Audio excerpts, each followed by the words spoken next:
我真的没有想到一个关于花生的视频能有240万人的观看，而且呢，现在仍然有很多人在看。所以呢，我觉得有责任把这个花生的一些重要的副作用跟大家讲一讲，包括我个人的一些亲身经历。健康是我们最大的财富，让我们一起管好它。我是杨医师。在我们讲它的副作用之前我们还是要强调一下花生呢，它对我们健康方面的好处。其实很多人认为花生是个坚果，其实它不是，它是一个豆类，跟豆子呀、扁豆相似。所以呢，它的营养呢也比较特殊。首先，花生它是个优质的植物蛋白的非常好的来源。不管你吃素还是吃肉，那么这个花生呢都是一个非常好的选择。特别是对吃素的人来讲，它是一个绝佳的选择。1个盎司的花生它就含有7颗蛋白质，基本上满足我们每天蛋白质的需要。不光是丰富的蛋白质让这个花生脱颖而出，它还富含健康的脂肪，特别是单链不饱和和多键不饱和脂肪酸。这些脂肪呢，它能够降低胆固醇水平，降低这个心脏病的风险。除此之外呢，花生还含有非常丰富的维生素和矿物质，包括维生素 E、镁、磷和 B 族维生素。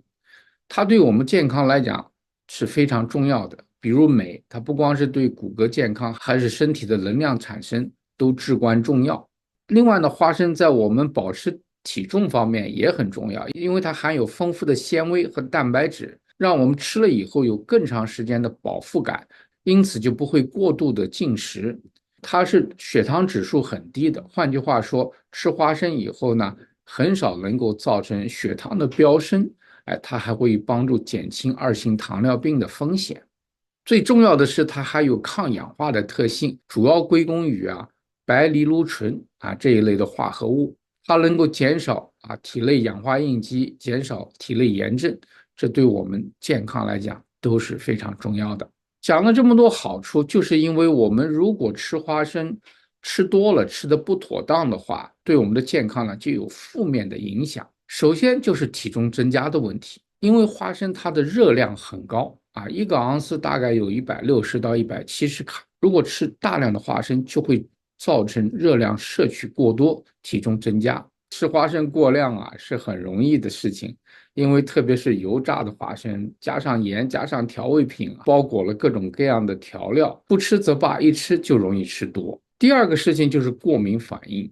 花生过敏其实还是蛮常见的，有的比较轻微，有的甚至可以危及生命叫做过敏性休克。当然了，你如果对花生过敏，你肯定已经知道了。但是花生呢，还有一种情况，它就让你产生身体的敏感反应。我自己呢，相当一段时间出现一个现象，经常的耳朵里面发痒时不时的自己忍不住就会去掏它，其实并不好你手上有很多细菌什么东西，你把耳朵掏破了以后，容易造成各种各样的感染但是它时好时坏。我一开始怀疑呢，它跟我吃辣椒有关系最近呢，我发现它跟我吃花生米有关，特别是我爱吃那个油炸花生米有很大的关系。我准备停它3个月看看这个情况有什么变化以后呢，我再给大家报告。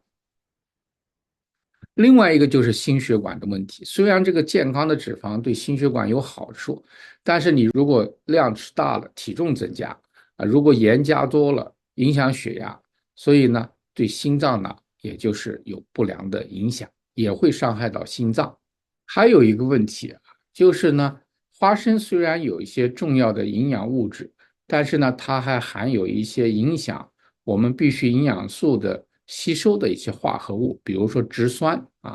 那么它会影响我们身体吸收铁、锌这些矿物质。虽然这个听起来让人担心但是植酸对矿物质影响在食物呢缺乏多样性的情况比较明显。那么对我们大家吃的饮食比较均衡来讲的话，影响不大。特别是你把这个花生蒸煮炒了以后这个植酸呢都会下降。最重要的还是一个可以致癌的黄曲霉菌的问题。它可以在花生上生长，特别是储藏不当的时候在潮湿的环境下比较容易产生。对我们来讲是一个值得担忧的事情，因为呢，这个黄曲霉素它是个致癌物，特别是增加肝癌的风险。在促进霉菌生长的这种温暖潮湿的条件下储存花生的话，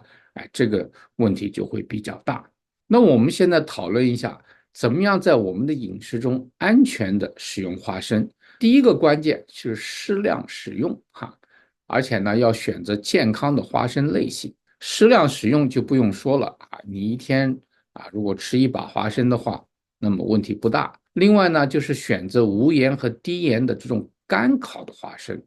尽量避免呢过度加工的，像油炸的还有什么包裹加糖的，其他的不必要的化学成分。第三呢，就是吃东西要有多样性，你不要只把花生作为唯一的一个蛋白质来源你还要通过其他的植物蔬菜坚果来获得蛋白质。当然了，你也可以通过肉类来获得蛋白质。保持均衡的饮食对我们健康是非常非常重要的。那么我们怎么样通过选择和储存来减少健康方面的风险呢？首先你在购买花生的时候就要选那个外观好、干燥、没有霉斑的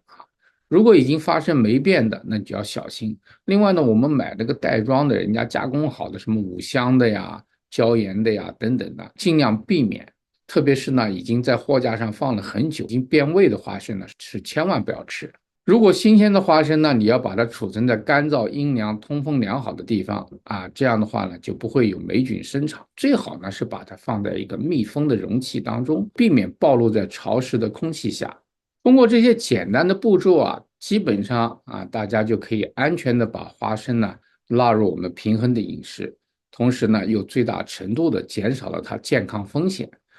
记住，适度和谨慎选择是关键。希望大家呢能够充分的享受花生的美味又不至于过量和错误的选择呢造成对我们健康的伤害。如果您在这方面有什么体验和高见，请在留言区跟我们分享。端倪世界守护健康，我们下次节目再见。